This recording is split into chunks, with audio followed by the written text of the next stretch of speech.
Selamat siang hadirin sekalian. Senang sekali bisa berada di sini. Saya di sini untuk berbicara tentang masa depan yang baik. Saat ini banyak orang di sekitar saya yang mengatakan bahwa masa depan yang baik itu tidak ada, termasuk anak-anak saya sendiri. Ketika saya berbicara tentang masa depan yang baik, mereka berkata, "Tidakkah Anda memperhatikan COVID, krisis iklim, perang, semesta yang kami hadapi?" Dan tahun lalu saya memutuskan untuk membuat film tentang masa depan yang baik. Anda mungkin memperhatikan bahwa ini adalah Pulau Lanzarote dan Kepulauan Canary. Ya, dan film ini bercerita tentang bagaimana kita bisa menciptakan masa depan yang lebih baik dari apa yang kita miliki saat ini. Jadi saya ingin menjelaskan bagaimana hal itu bisa terjadi dan apa hubungannya dengan segala sesuatu. E.O. Wilson, ahli biologi terkenal, ia mengatakan, masalah sebenarnya dari umat manusia adalah sebagai berikut. Kita memiliki emosi Paleolitikum, zaman batu, institusi abad pertengahan, pemerintahan, dan teknologi yang mirip Tuhan. Bisa dikatakan, saya rasa kami telah sedikit meningkatkan emosi kami. Kami bekerja di pemerintahan, bukan? Tapi teknologi yang dalam si Tuhan, teknologi baru saja meledak dalam inovasi. Lihatlah semua hal yang terjadi di sekitar kita. Yang Anda tahu, teknologi informasi, bioteknologi, teknologi sintetis, energi, teknologi iklim. Sudah dalam 10 tahun ke depan, kita akan menemukan kembali cara kerja energi. Teknologi baterai, teknologi surya, teknologi nuklir, semuanya. Dalam 10 tahun, nah kita akan mampu memasok energi yang cukup tanpa bahan bakar fosil, kecerdasan buatan, mesin yang dapat pelajari dan pahami. Dan saya pikir apa yang terjadi dengan semua hal ini bisa jadi surga atau bisa jadi neraka. Dan itu tidak ada hubungannya dengan teknologi. Semua teknologi bisa menjadi neraka. Anda bisa mengambil palu dan membangun rumah, atau Anda bisa membunuh tetangga. Anda bisa menggunakan kecerdasan buatan dan memperbaiki perubahan iklim, atau Anda bisa membuat tentara super. Teknologi bersifat netral secara moral sampai kita menggunakannya. Tergantung pada kita untuk menggunakannya dengan benar. Hal ini tentu saya menjadi tantangan terbesar saat ini. Karena teknologi begitu kuat dan menggoda. Hal ini membuat banyak orang kan menjadi kaya. Tahukah Anda bahwa Facebook menghasilkan keuntungan sebesar 150 juta dolar setiap harinya? Apakah Anda juga tahu bahwa Facebook merupakan kekuatan negatif terbesar bagi demokrasi di dunia? Mengapa demikian? Karena Anda melihat berita buruk 6 hingga 8 kali lebih banyak daripada berita baik, dan algoritmalah yang melakukannya. Terus kami Academy Yudan Sedifa di mana kami melihat semua hal terjadi pada waktu yang sama. 6 perubahan yang sangat besar, dan sekali lagi saya pikir ini sangat penuh harapan. Kita akan memecahkan setiap masalah praktis. Kecerdasan buatan, komputasi kuantum, mesin yang dapat melakukan superkomputer, fusi nuklir sedang ditemukan, kebalikan dari fisi. 15 tahun dari sekarang, kira-kira energi tak terbatas.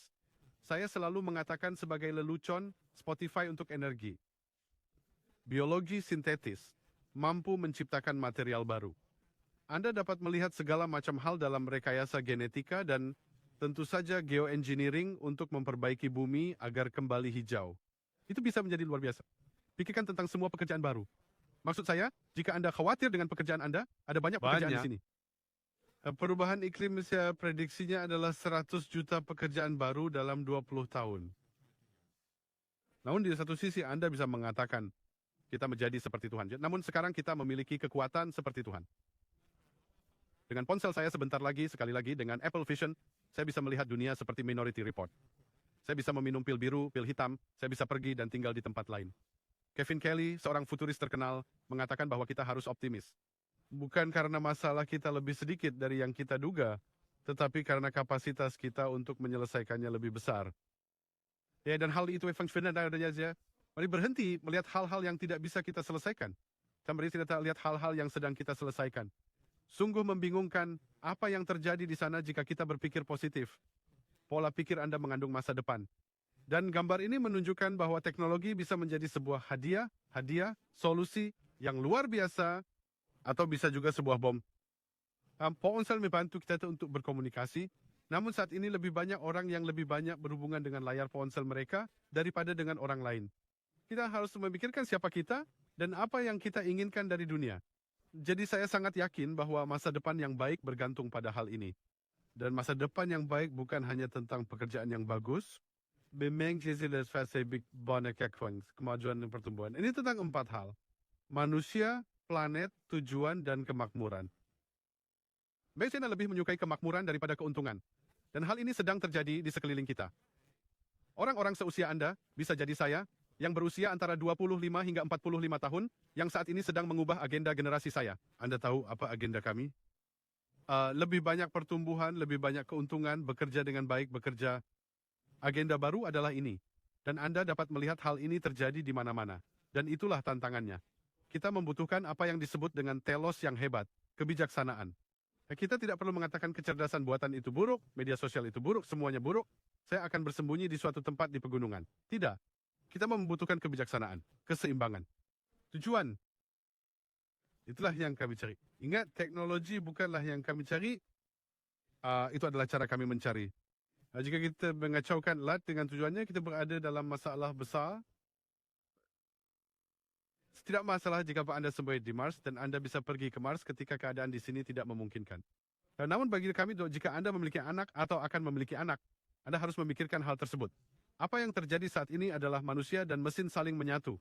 HI, kecerdasan manusia, dan AI, kecerdasan mesin. Para siswa menggunakan ChatGPT untuk menjawab pertanyaan, untuk mengisi ujian. Kami dapat berbicara dengan komputer. Dalam bidang apa sedai, itu akan menjadi komunikasi yang sempurna dalam setiap bahasa utama, bukan dalam bahasa Jerman Swiss atau mungkin bahasa lain seperti ini, tetapi dalam hampir semua bahasa. Kami akan memiliki Oracle di saku kami, dan Anda tidak akan memiliki ponsel. Anda tinggal di suatu tempat dan berkata, hey, saya butuh teman kencan, carikan saya teman kencan, atau semacamnya. Atau Anda memiliki di helm virtual reality yang tidak dapat dilihat orang lain. Maksud saya hal ini membingungkan, tapi juga sangat menakutkan, karena bayangkan bagaimana kita akan kecanduan, secara harfiah. Anda tidak bisa bangun dari tempat tidur tanpa menyalakan perangkat Anda. Seperti itulah ponsel sekarang, bukan? Tapi ponsel kita masih bisa hidup tanpanya. Kecerdasan buatan Sandi adalah tentang mengubah informasi dan data menjadi pengetahuan. Pikirkanlah hal itu sejenak. Bukankah itu yang menjadi tujuan utama pekerjaan Anda? Pengetahuan? Saya punya berita untuk Anda. Ini bukan tentang itu. Tentu saja pengetahuan selalu baik. Stuart Russell, profesor dari UC Berkeley, mengatakan bahwa kecerdasan berarti memiliki kekuatan untuk membentuk dunia sesuai dengan minat Anda. Inilah mengapa manusia menguasai dunia. Kita lebih cerdas daripada monyet, sebagian dari kita.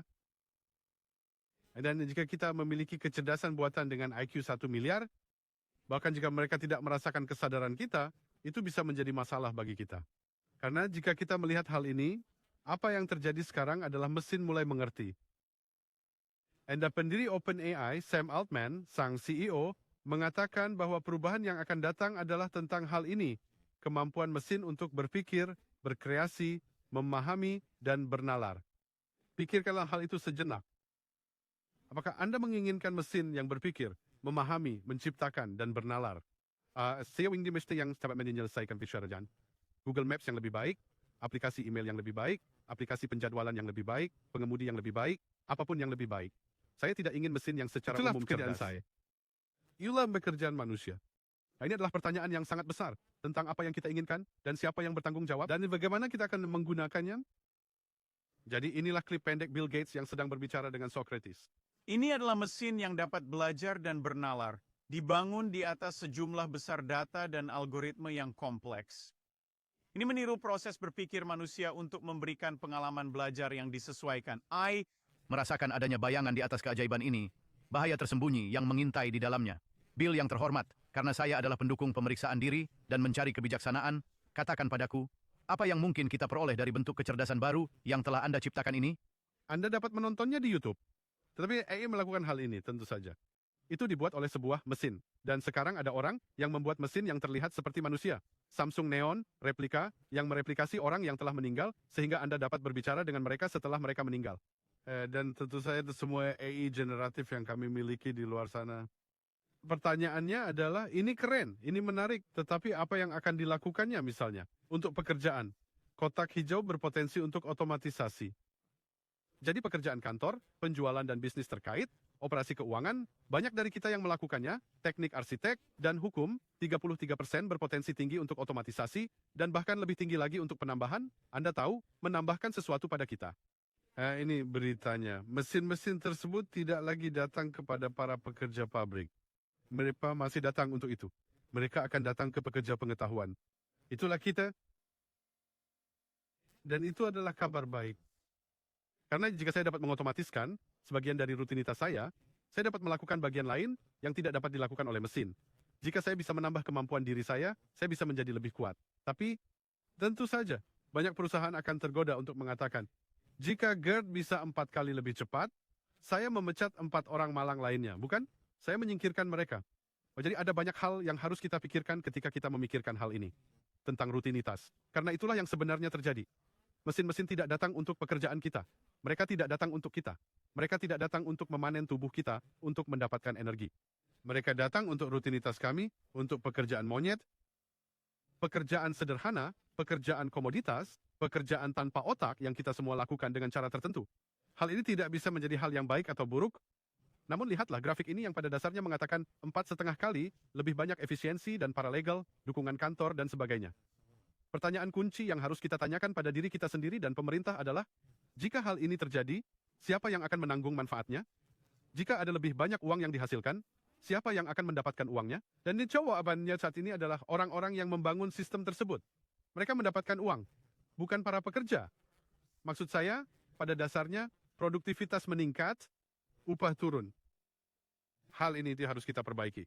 Ini adalah pertanyaan tentu saja tentang hak kebijakan Deciritai.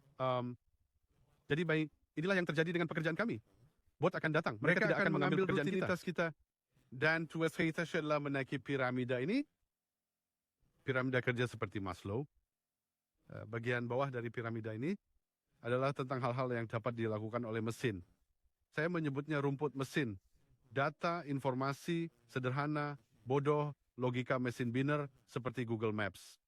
Google Maps itu logis. Ini tidak merasa ini apapun tentang rute yang Anda ambil. Tugas kita adalah pengetahuan yang lebih dalam, pengetahuan diam-diam, pemahaman, kebijaksanaan. Inilah yang harus kita fokuskan untuk bekerja di masa depan.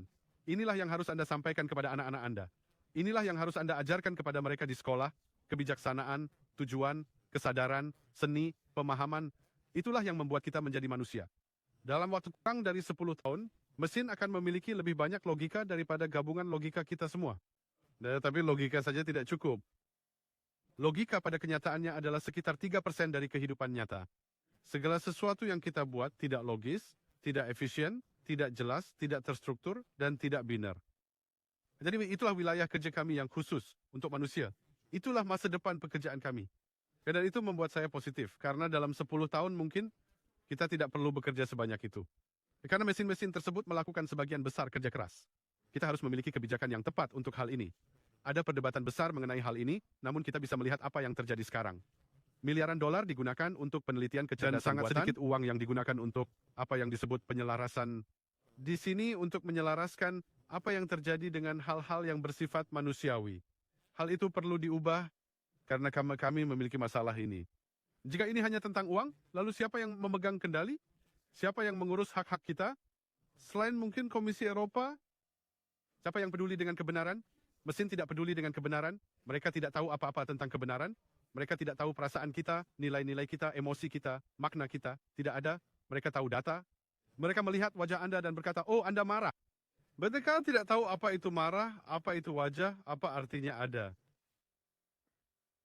Mereka hanya melihat data.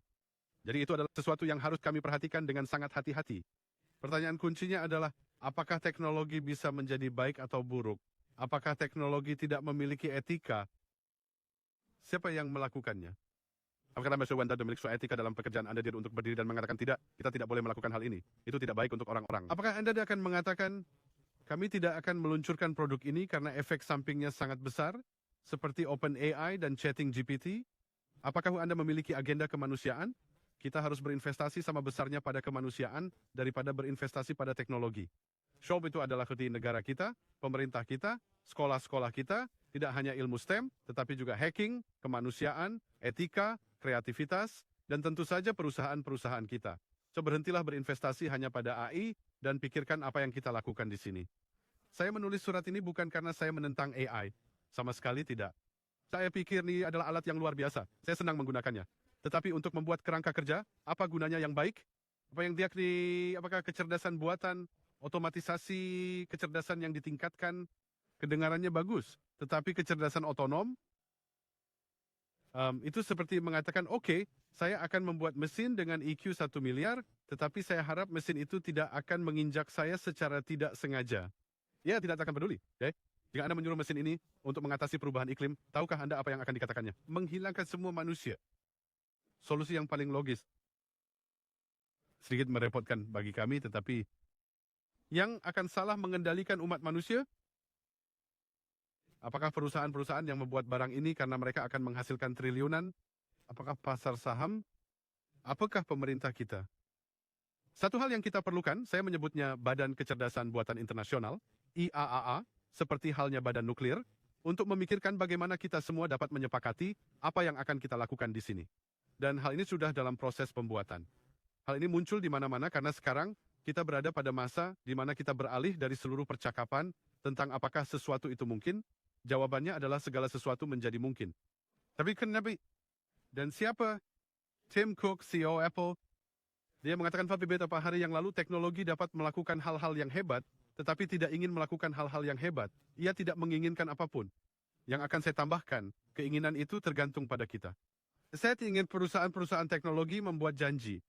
Saya tidak menyebutnya sebagai sumpah teknokratik, seperti seorang dokter. Saya tidak akan membuat hal-hal dengan kekuatan saya yang akan merugikan manusia. Saya akan berjanji untuk melakukan hal yang benar bagi umat manusia terlepas dari godaan uang. Saat ini sih, kecerdasan buatan sedang dalam masa kejayaan, terburu-buru untuk mendapatkan lebih banyak uang, lebih banyak kekuasaan, lebih banyak militer, saya yakin juga. Itu kita perlu mengkualifikasikan kita dari satu jalur pertumbuhan yang menguntungkan menjadi 4 jalur. Kita harus menempatkan manusia kembali dalam pandangan. Kita harus selalu melibatkan manusia dalam semua teknologi, meskipun itu membutuhkan waktu lebih lama, meskipun itu tidak efisien. Itulah sifat alamiah manusia. Dan kita harus menemukan keseimbangan antara proaksi dan pencegahan. Menurut saya itulah tiket menuju masa depan yang baik, yaitu menemukan keseimbangan itu, memikirkan kecerdasan kita dan kecerdasan mesin. Buckminster Fuller, seorang futuris terkenal, ia mengatakan bahwa kita harus menjadi arsitek masa depan, bukan menjadi korbannya. Dan inilah mengapa saya pikir penting bagi kita untuk menjadi arsitek bagi diri kita sendiri. Kepada kemanusiaan, terima kasih atas waktu Anda, dan semoga hari Anda menyenangkan. Sampai jumpa lagi. Terima kasih.